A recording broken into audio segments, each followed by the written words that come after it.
Welcome back everyone, আমি Saptaparni from বায়োলাইভ। আশা করি তোমরা সবাই খুব ভালো আছো। তো দেখো, তোমরা জানো যে যারা 2025-এ মাধ্যমিক দিতে চলেছো তাদের জন্য আমরা এবিটিএ টেস্ট পেপার সলভিং এর ভিডিও নিয়ে এসেছি। অলরেডি আমরা 1 মার্কের যত কোয়েশ্চেন ছিল পেজ নাম্বার 38 থেকে 1001 অবধি সব কটার ভিডিও করে দিয়েছি এবং সমস্ত ভিডিওর লিঙ্ক একসাথে আমরা একটা প্লে লিস্ট বানিয়ে দিয়েছি যাতে তোমাদের খুঁজে পেতে সুবিধা হয়। প্লেলিস্টের লিংক উপরে আই বাটনে দেওয়া থাকবে অথবা ভিডিওর এন্ডে ট্যাগ করে দেওয়া থাকবে, সেখান থেকে তোমরা দেখে নিতে পারবে সমস্ত ভিডিও। এখন আমরা সলভ করছি 2 মার্কসের কোয়েশ্চেন গুলো এবিটিএ টেস্ট পেপারে। সো আজকে আমরা সলভ করতে চলেছি পেজ নাম্বার 146 এর 2 মার্কসের কোয়েশ্চেন গুলো। ওকে, এরপরে আমরা পর্ষদের টেস্ট পেপার সলভিং ভিডিও খুব তাড়াতাড়ি তোমাদের জন্য নিয়ে আসবো। তো সমস্ত ভিডিও রোজ দিন পেতে হলে তার জন্য কি করতে হবে, চ্যানেলটাকে নিচে দেওয়া বেল বাটন প্রেস করে সাবস্ক্রাইব করে রাখতে হবে এবং প্রত্যেকটা ভিডিও দেখো তোমাদের জন্য আমি হাতে অ্যান্সার পুরোপুরি লিখে ভিডিওগুলো বানাচ্ছি।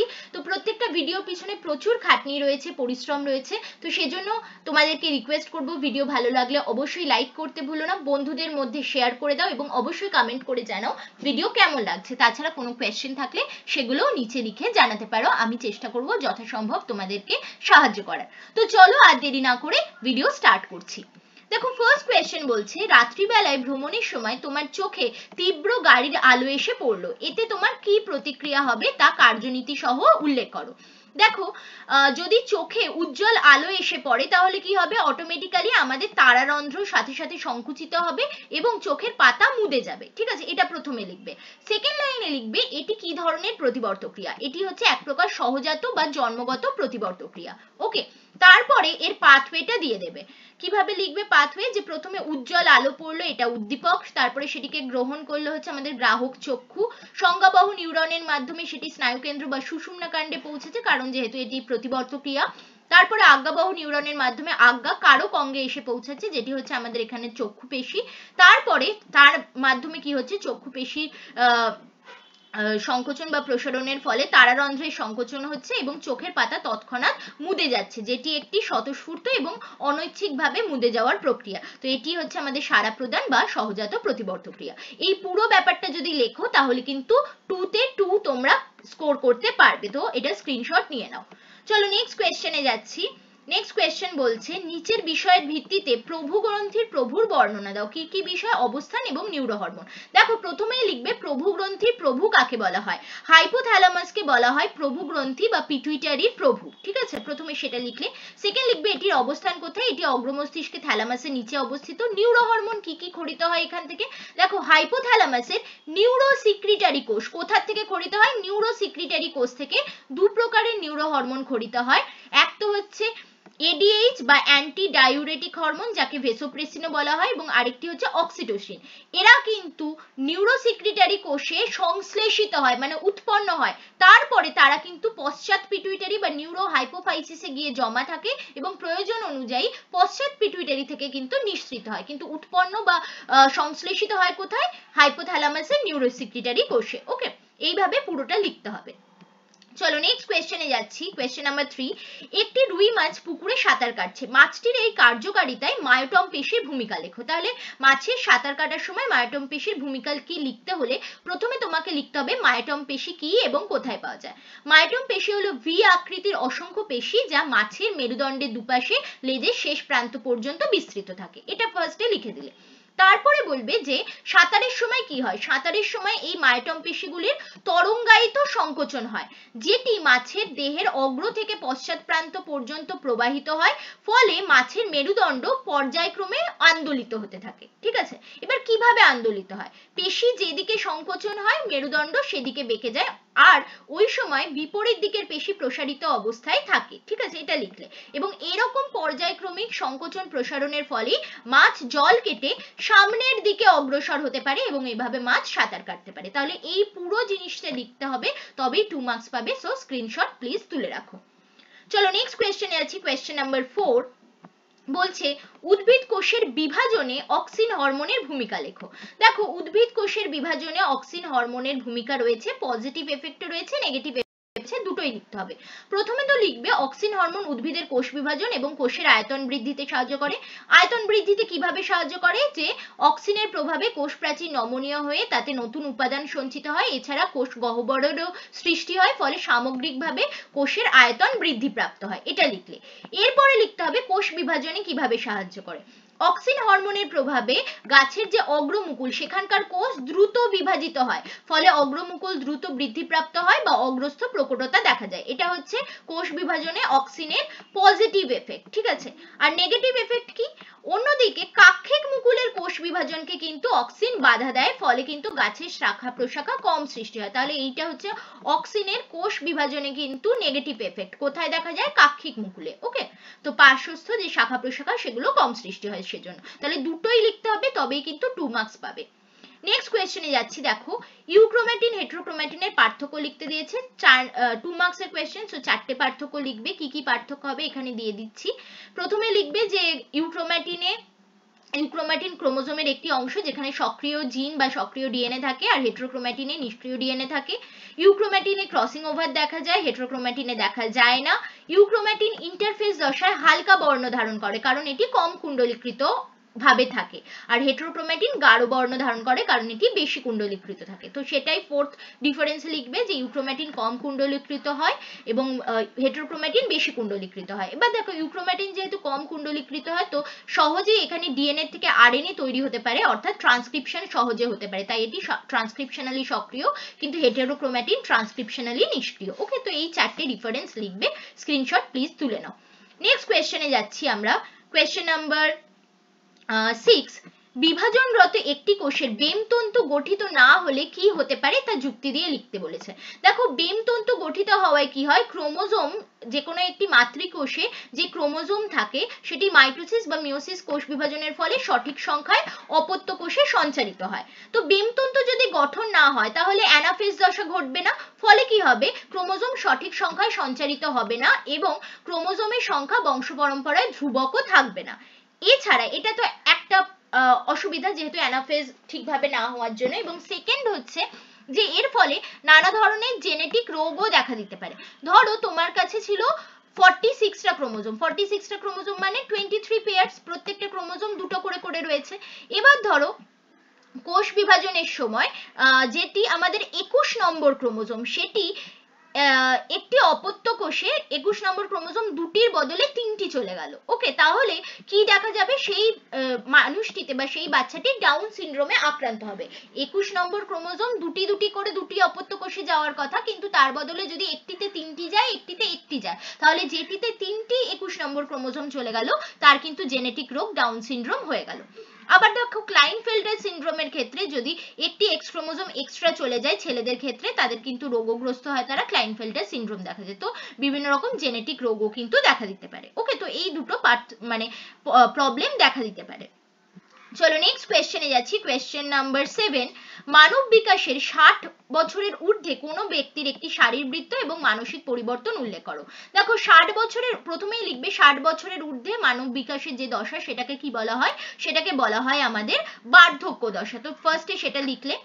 এবারে শারীরবৃত্তীয় কি কি পরিবর্তন ঘটে, এই সময় প্রজনন ক্ষমতা হ্রাস পেতে থাকে এবং দেহের বহু কোষের মৃত্যু ঘটায়, শারীরবৃত্তীয় ভাবে দেহে বার্ধক্যের ছাপ দেখা দিতে শুরু করে। আর মানসিক ভাবে কি কি পরিবর্তন হয়, দেখো মানসিক ভাবে এই সময় মানুষ যেহেতু কর্মজীবন থেকে অবসর নেয়, তাই অনেকেরই কিন্তু এই সময় হতাশাগ্রস্ত বা ডিপ্রেশনের শিকার হয়ে পড়েন অনেক মানুষই, ঠিক আছে, এই বয়সে। তো এই দুটো হচ্ছে শারীরবৃত্তীয় এবং মানসিক পরিবর্তন। চলো নেক্সট যাচ্ছি কোয়েশ্চেন নাম্বার 8-এ। কোয়েশ্চেন নাম্বার 8 বলছে, দেখো টেস্ট ক্রস কেন করা হয়, ঠিক আছে, এবং মটর গাছের উপর বিজ্ঞানী মেন্ডেলের এক সংকর জননী টেস্ট ক্রসে উৎপন্ন অপত্যগুলির অনুপাত কি ছিল লেখো। তো এটা কিন্তু সুন্দরভাবে তোমাদের লিখতে হবে। টেস্ট ক্রস কেন করা হয়, কোনো একটি জীবের জিনোটাইপ নির্ধারণ করার জন্য টেস্ট ক্রস করা হয়, ঠিক আছে। তাহলে এর মেন কারণ হচ্ছে জিনোটাইপ নির্ধারণ। তো টেস্ট ক্রস আমরা কিভাবে করব, ওই জীব যার জিনোটাইপ নির্ধারণ করতে হবে তার সাথে হোমোজাইগাস প্রচ্ছন্ন জিনোটাইপ যুক্ত জীবের ক্রস করানোকেই টেস্ট ক্রস বলা হয়। ওকে, তো কিভাবে ক্রস করানো হয় সেটার উদাহরণ একটা তোমাদের দিতে হবে। কি বলছে, কোনো একটি মটর গাছের ফিনোটাইপ লম্বা কিন্তু তার জিনোটাইপ আমাদের জানা নেই, জিনোটাইপ তাহলে এক্ষেত্রে কি হতে পারে, দুটি হতে পারে, হয় বিশুদ্ধ লম্বা অর্থাৎ ক্যাপিটাল টি হবে, অথবা সংকর লম্বা ক্যাপিটাল টি স্মল টি, যে কোনো একটি হবে, ঠিক আছে, কিন্তু আমরা জানি না কোনটি। তো সেটা জানার জন্যই আমরা কিন্তু টেস্ট ক্রস করছি। তো সেক্ষেত্রে আমরা জিনোটাইপ নির্ধারণের জন্য কি করব, এই ফিনোটিপিক্যালি লম্বা যে গাছটি রয়েছে তাকে হোমোজাইগাস প্রচ্ছন্ন জিনোটাইপ যুক্ত বিশুদ্ধ খর্ব একটি মটর গাছের সাথে ক্রস করানো হবে, এবং তারপরে অনুপাত দেখে অপত্যের অনুপাত দেখে বোঝা যাবে যে এটি বিশুদ্ধ লম্বা ছিল জিনোটিপিক্যালি নাকি সংকর লম্বা ছিল। দেখো ধরে নিই আমরা গাছটি বিশুদ্ধ লম্বা ছিল, তাহলে হোমোজাইগাস প্রচ্ছন্ন অর্থাৎ স্মল টি বা বিশুদ্ধ খর্বের সাথে যদি আমরা ক্রস করাই তাহলে আমরা কি কি গ্যামেট পাবো, এর থেকে পাবো ক্যাপিটাল টি গ্যামেট এবং এখান থেকে পাবো স্মল টি, তাহলে অপত্যরা সবাই কিন্তু লম্বা ফিনোটাইপ যুক্ত হবে। ওকে, কিন্তু ধরো আমরা ধরে নিলাম ওই লম্বা গাছটা জিনোটিপিক্যালি হচ্ছে সংকর ক্যাপিটাল টি স্মল টি, তাহলে তাকে যদি আমরা হোমোজাইগাস প্রচ্ছন্নের সাথে ক্রস করাই তাহলে এখান থেকে আমরা দু রকম গ্যামেট পাবো, একটা ক্যাপিটাল টি গ্যামেট একটা স্মল টি, এবং এখান থেকে একরকমই গ্যামেট পাবো স্মল টি। তাহলে এখান থেকে দু রকমের অপত্য তৈরি হবে, একটা হচ্ছে ক্যাপিটাল টি স্মল টি, একটা স্মল টি। তাহলে 50% ফিনোটিপিক্যালি লম্বা হবে, 50% ফিনোটিপিক্যালি বেটে হবে। তাহলে যদি আমরা দেখি অপত্য 50% ফিনোটিপিক্যালি লম্বা 50% বেটে হচ্ছে, তার মানে জিনোটাইপ কি ছিল লম্বা গাছটার, ক্যাপিটাল টি স্মল টি। আর যদি দেখি অপত্যরা সবাই লম্বা হচ্ছে ফিনোটিপিক্যালি, তাহলে গাছটার জিনোটাইপ কি ছিল, ক্যাপিটাল টি। তো এভাবে অপত্যের ফিনোটাইপ দেখে বা তাদের অনুপাত দেখে আমরা বুঝতে পারি যে গাছটির জিনোটাইপ কি ছিল। ওকে, তো সেটাই লেখা আছে দেখো, ক্রসের ফলে যদি দেখা যায় সব অপত্যই ফিনোটিপিক্যালি লম্বা হচ্ছে তাহলে গাছটির জিনোটাইপ ছিল বিশুদ্ধ লম্বা, আর যেটা আমরা ক্রস 1-এ দেখিয়েছি এই ক্রসটাতে। আর যদি দেখা যায় 50% অপত্য ফিনোটিপিক্যালি লম্বা কিন্তু 50% খর্ব, তার মানে উদ্ভিদটির জিনোটাইপ ছিল সংকর লম্বা, যেটা আমরা ক্রস 2-তে দেখিয়েছি, ঠিক আছে, ক্রস 2-তে দেখানো হয়েছে। এভাবেই ট্রেসড ক্রসের মাধ্যমে জিনোটাইপকে নির্ধারণ করা যেতে পারে, সেটা লিখবে।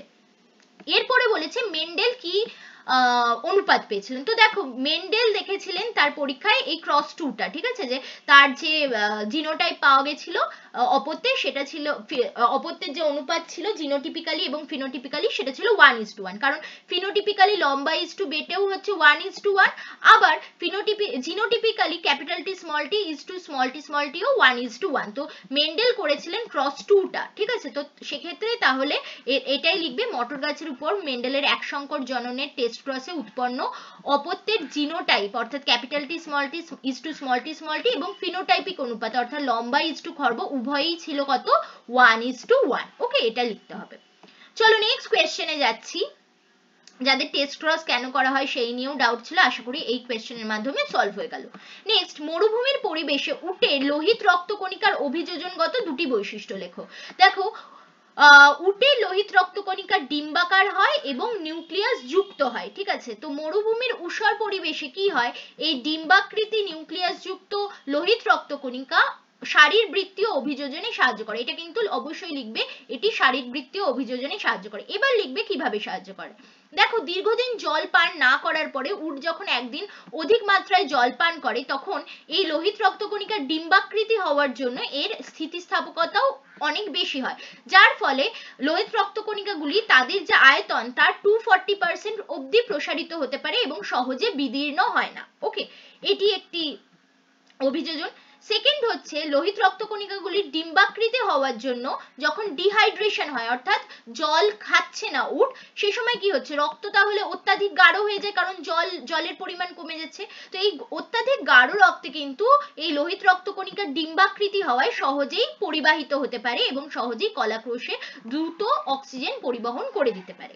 এবং উটের লোহিত রক্তকণিকা নিউক্লিয়াস যুক্ত হয় এই সমস্ত কাজ অর্থাৎ প্রসারণ হওয়া, নিজের আয়তনে 240% বেশি প্রসারণ হওয়া বা দ্রুত অক্সিজেন পৌঁছে দেওয়া ডিহাইড্রেশনের সময়, এই কাজগুলি সুষ্ঠুভাবে দ্রুত সম্পন্ন করা সম্ভব হয়, ঠিক আছে। তো এইটা পুরোটা লিখতে হবে, তবেই কিন্তু তোমরা ফুল মার্কস পাবে। চলো নেক্সট কোয়েশ্চেনে যাচ্ছি, কোয়েশ্চেন নাম্বার 10। পিতা এবং মাতা উভয়ই যদি আলফা থ্যালাসেমিয়ার বাহক হয় তাহলে তাদের সন্তানদের স্বাভাবিক হবার সম্ভাবনা কত শতাংশ। তো সেটা একটা ক্রস করে তোমাদের দেখাতে হবে। তো ক্রসটা কিভাবে করবে, খুব ইম্পর্টেন্ট কোয়েশ্চেন, ভালো করে দেখে নাও এই ধরনের কোয়েশ্চেন এলে কিভাবে অ্যান্সার করতে হবে। তো দেখো এই হচ্ছে আমাদের ক্রস, কোয়েশ্চেন নাম্বার 10। এটা হচ্ছে প্যারেন্টাল জেনারেশন বা জনিত্রী জনু, এখানে পিতাকে দেখানো হয়েছে, এদিকে মাতাকে দেখানো হয়েছে। এখানে আমরা জানি আলফা থ্যালাসেমিয়ার দুটি জিন থাকে এবং দুটি আমাদের ক্রোমোজোম নম্বর 16তে উপস্থিত থাকে। তাহলে এখানে পিতার দুটি 16 নাম্বার ক্রোমোজোমকে দেখিয়েছি যাদের আমরা হোমোলোগাস ক্রোমোজোম বা সমসংস্থ ক্রোমোজোম বলি, এবং এখানে মাতার দুটি 16 নাম্বার ক্রোমোজোম বা সমসংস্থ ক্রোমোজোমকে দেখানো হয়েছে, এটি একটি এটি একটি। এবার আমরা জানি যে হিমোফিলিয়ার জন্য হিমোফিলিয়া না, থ্যালাসেমিয়ার জন্য দায়ী দুটি জিন থাকে 16 নম্বর ক্রোমোজোমে, ঠিক আছে। একটি হচ্ছে HBA1 জিন এবং একটি হচ্ছে HBA2 জিন। তো প্রথম জিনটাকে আমরা আলফা 1 জিন, দ্বিতীয় জিনটাকে আলফা 2 জিন বলতে পারি, ঠিক আছে। তো দেখো এই ক্রোমোজোমে দুটি জিন আছে, আলফা 1 জিন আছে, আলফা 2 জিন রয়েছে। প্লাস দেওয়া মানে এই জিনগুলো নরমাল, ঠিক আছে, তার মানে এই দুটো জিন নরমাল রয়েছে, ওকে। তো কিন্তু এটা কি, এরা তো বাহক, তাহলে অন্য ক্রোমোজোমে কি হবে, এই দুটো জিন নরমাল থাকবে না, মিউটেটেড থাকবে, ঠিক আছে। তো সেজন্য আমরা মাইনাস দিয়েছি, তার মানে প্লাস মানে হচ্ছে স্বাভাবিক অ্যালিল আর মাইনাস মানে হচ্ছে মিউটেটেড অ্যালিল। সেম ভাবে মাও যেহেতু বাহক, মায়েরও একটি ক্রোমোজোমে আলফা 1 এবং আলফা 2 জিন দুটি স্বাভাবিক হবে, প্লাস প্লাস হবে, অন্য ক্রোমোজোমটিতে আলফা 1 আলফা 2 জিন কিন্তু মিউটেটেড হবে, অর্থাৎ মাইনাস মাইনাস হবে। তো এদের মধ্যে যদি আমরা ক্রস করি তাহলে প্রথম অপত্য জনু বা F1 জনুতে কি পাবো, যখন এই ক্রোমোজোমটির সাথে এই ক্রোমোজোমটির ক্রস হবে মায়ের, এই দুটি একসাথে আসবে, তখন কি দেখা যাবে, এখানেও আলফা 1 প্লাস আলফা 2 প্লাস, এটাতেও আলফা 1 প্লাস আলফা 2 প্লাস, তাহলে প্লাস প্লাস প্লাস প্লাস, তাহলে এই অপত্যটি কি হবে, স্বাভাবিক হবে। যখন এই ক্রোমোজোমটির সাথে বাবার এই ক্রোমোজোমটির সাথে মায়ের এই ক্রোমোজোমটির ক্রস হবে, কি দেখতে পাবো, বাবার থেকে আলফা 1 প্লাস আলফা 2 প্লাস পেয়েছে, কিন্তু মায়ের থেকে আলফা 1 মাইনাস আলফা 2 মাইনাস পেলো, তাহলে প্লাস প্লাস মাইনাস মাইনাস, তাহলে এরাও কি বাবা মায়ের মতোই বাহক বা আলফা থ্যালাসেমিয়া মাইনর। সেম ভাবে বাবার এই ক্রোমোজোমের সাথে যখন মায়ের প্রথম ক্রোমোজোমটির ক্রস হবে, দেখতে পাবো বাবার থেকে মাইনাস মাইনাস পেয়েছে কিন্তু মায়ের থেকে প্লাস প্লাস পেয়েছে, তাহলে এটাও কি, এও হচ্ছে বাহক আলফা থ্যালাসেমিয়া মাইনর। এবং লাস্টে যখন বাবার থেকে এই লাস্ট ক্রোমোজোমটার সাথে মায়ের লাস্ট ক্রোমোজোমটার ক্রস হবে, এক্ষেত্রে সবই মাইনাস হবে, বাবার থেকে পাওয়া আলফা 1 আলফা 2 ও মাইনাস মাইনাস, আর মায়ের থেকে পাওয়া আলফা 1 আলফা 2 ও কিন্তু মাইনাস মাইনাস, তাহলে এখানে চারটি অ্যালিলই যেহেতু মিউটেটেড, তাই এরা আলফা থ্যালাসেমিয়া মেজর বা হাইড্রক্স ফিটালিস রোগগ্রস্ত হবে, ওকে। তাহলে দেখতে পাচ্ছ চারটি সন্তানের মধ্যে একটি স্বাভাবিক অপত্য হচ্ছে, তাহলে স্বাভাবিক অপত্য হওয়ার সম্ভাবনা কত, অবভিয়াসলি 25%, বাট তার আগে এটাও লিখে দেবে যে স্বাভাবিক ইজ টু বাহক ইজ টু আলফা থ্যালাসেমিয়া মেজরের অনুপাত 1:2:1, সো স্বাভাবিক সন্তান হওয়ার সম্ভাবনা অনলি 25%, ওকে। এইভাবে কিন্তু ক্রসটা করে তোমাদের দেখাতে হবে, ওকে, গট ইট। চলো নেক্সট কোয়েশ্চেনে যাচ্ছি, এটা ইম্পর্টেন্ট কোয়েশ্চেন ছিল তোমাদের জন্য। নেক্সট কোয়েশ্চেন, এসপিএম মানব স্বাস্থ্যের উপরে কি কি ধরনের ক্ষতিকারক প্রভাব বিস্তার করে তা লেখো। প্রথমেই লিখবে এসপিএম কাকে বলে, তারপরে লিখবে এর থেকে কি কি অসুবিধা বা রোগ হতে পারে। তো এসপিএম হচ্ছে সাসপেন্ডেড পার্টিকুলেট ম্যাটার, যেটা যানবাহন বা জীবাশ্ম জ্বালানির থেকে নির্গত ধোঁয়ার মধ্যে উপস্থিত 10 মাইক্রনের চেয়ে কম ব্যাসযুক্ত কার্বন কণাকে আমরা এসপিএম বলি। এছাড়া ধুলো, এরোসলকেও এসপিএম এর মধ্যেই ধরা হয়। এসপিএম সূক্ষ্মভাবে বাতাসে ভেসে থাকে এবং বায়ু দূষণ ঘটায়, যার ফলে মানব দেহে অনেক ধরনের রোগের সঞ্চার হতে পারে, যেমন অ্যাজমা বা হাঁপানি, ব্রঙ্কাইটিস ইত্যাদি, ওকে। চলো কোয়েশ্চেন নাম্বার 12 এ যাচ্ছি। কোয়েশ্চেন নাম্বার 12 বলছে, ল্যামার্কের মতবাদ অনুযায়ী জীবদেহে কিভাবে নিষ্ক্রিয় অঙ্গ সৃষ্টি হয়েছে তার সম্পর্কে আলোকপাত করো। তো দেখো এখানে ল্যামার্কের অঙ্গের ব্যবহার অব্যবহার মতবাদটি সম্পর্কে বলতে হবে। তো এভাবে লিখবে, ল্যামার্কের অঙ্গের ব্যবহার অব্যবহারের সূত্র অনুযায়ী পরিবেশের সাথে খাপ খাইয়ে নেওয়ার জন্য যেমন কোনো কোনো অঙ্গের অত্যাধিক মাত্রায় ব্যবহার হয়, তেমনি কোনো কোনো অঙ্গের ব্যবহার উল্লেখযোগ্যভাবে কমেও যায়। তো যেসব অঙ্গের ব্যবহার কমে গেছে সেই অঙ্গগুলি দীর্ঘকাল ধরে অব্যবহারের ফলে ক্রমাগত দুর্বল এবং ক্ষয়প্রাপ্ত হতে থাকে এবং কালক্রমে নিষ্ক্রিয় অঙ্গে পরিণত হয়, ঠিক আছে। এরপর একটা এক্সাম্পলও দিয়ে দেবে, যেমন উট পাখির পূর্বপুরুষের সক্রিয় ডানা ছিল, কিন্তু কারণ তারা আকাশে উঠতে পারতো, কিন্তু বংশানুক্রমে তারা ডানার ব্যবহার কম করায় এখন সেই ডানা নিষ্ক্রিয় ও লুপ্তপ্রায় অঙ্গে পরিণত হয়েছে, ওকে। এটা স্ক্রিনশট নিয়ে রাখো। চলো নেক্সট কোয়েশ্চেনে যাচ্ছি, কোয়েশ্চেন নাম্বার 13। কোয়েশ্চেন নাম্বার 13 বলছে দেখো নিম্নলিখিত বিষয়গুলির পরিপ্রেক্ষিতে সমসমস্ত সমবৃত্তীয় অঙ্গের পার্থক্য লেখো। একটা হচ্ছে গঠন, একটা হচ্ছে অভিযোজনের প্রকৃতি। খুবই ইজি কোয়েশ্চেন এটা, ঠিক আছে, বারবার করিয়েছি তোমাদেরকে, তো দেখে নাও এটার অ্যান্সার কি হবে। গঠন অনুযায়ী সমসমস্ত অঙ্গরা গঠনগতভাবে একই কিন্তু সমবৃত্তীয়রা গঠনগতভাবে আলাদা। অভিযোজনের প্রকৃতি অনুযায়ী সমসমস্ত অঙ্গ অপসারী অভিযোজনের ফলে সৃষ্টি হয়, আর সমবৃত্তি অঙ্গ অভিসারী অভিযোজনের ফলে সৃষ্টি হয়। ওকে, চলো কোয়েশ্চেন নাম্বার 14 এ যাই। কোয়েশ্চেন নাম্বার 14 বলছে ডিটারজেন্ট পাউডারের অতিরিক্ত ব্যবহারের ফলে পুকুরের বাস্তুতন্ত্র কিভাবে ক্ষতিগ্রস্ত হয় বা তাতে কি কি প্রভাব বিস্তার করতে পারে লিখতে হবে। তো প্রথমেই লিখবে ডিটারজেন্টে কি থাকে যার ফলে পুকুরের বাস্তুতন্ত্রের ক্ষতি হওয়ার সম্ভাবনা রয়েছে। প্রথমেই লিখবে ডিটারজেন্টে আমরা দেখতে পাই ফসফেট এবং সিলিকেট থাকে, যা জলাশয়ে মিশলে জলাশয়ে অতিপুষ্টি বৃদ্ধির মতো ঘটনা ঘটে। এবার এই অতিপুষ্টি বৃদ্ধি হওয়ার ফলে জলাশয়ে শৈবালের সংখ্যা প্রচুর পরিমাণে বৃদ্ধি পায়, যাকে আমরা অ্যালগাল ব্লুম বলি। এই শৈবালের সংখ্যা বৃদ্ধি পাওয়ায় অনেকগুলি অসুবিধা হয়। কি ফার্স্ট অসুবিধা হচ্ছে এই শৈবালের সংখ্যা বৃদ্ধি পাওয়ায় সূর্যালোক সহজে জলাশয়ে প্রবেশ করতে পারে না, ফলে জলজ যে উদ্ভিদরা রয়েছে তারা সালোক সংশ্লেষ ঠিকভাবে করতে না পেরে মৃত্যু মুখে পতিত হয়। এটা প্রথম অসুবিধা। সেকেন্ড অসুবিধা হচ্ছে এইসব শৈবালরা তারা শ্বসনের জন্য এবং সালোক সংশ্লেষের জন্য জলে দ্রবীভূত অক্সিজেন অত্যাধিক মাত্রায় ব্যবহার করে ফেলে, ফলে জলে ডিজলভ অক্সিজেনের পরিমাণ কমে যায় এবং অন্যান্য জলজ জীবেদের জৈবিক অক্সিজেনের চাহিদা বা বিওডি বেড়ে যায়। জলে যদি যে অক্সিজেন দ্রবীভূত হয় তার পরিমাণ কমে, তাহলে অন্যান্য জীবেদের অক্সিজেনের জন্য চাহিদা বেড়ে যাবে, ঠিক আছে, যার ফলে কি হবে অক্সিজেন না পেয়ে অন্যান্য জলজ জীবেরা কিন্তু মৃত্যুর মুখে পতিত হতে পারে। তাহলে সেকেন্ড অসুবিধা এটা। থার্ড অসুবিধা হচ্ছে, এবং এই ঘটনাকে আমরা ইউট্রোফিকেশন বলে থাকি।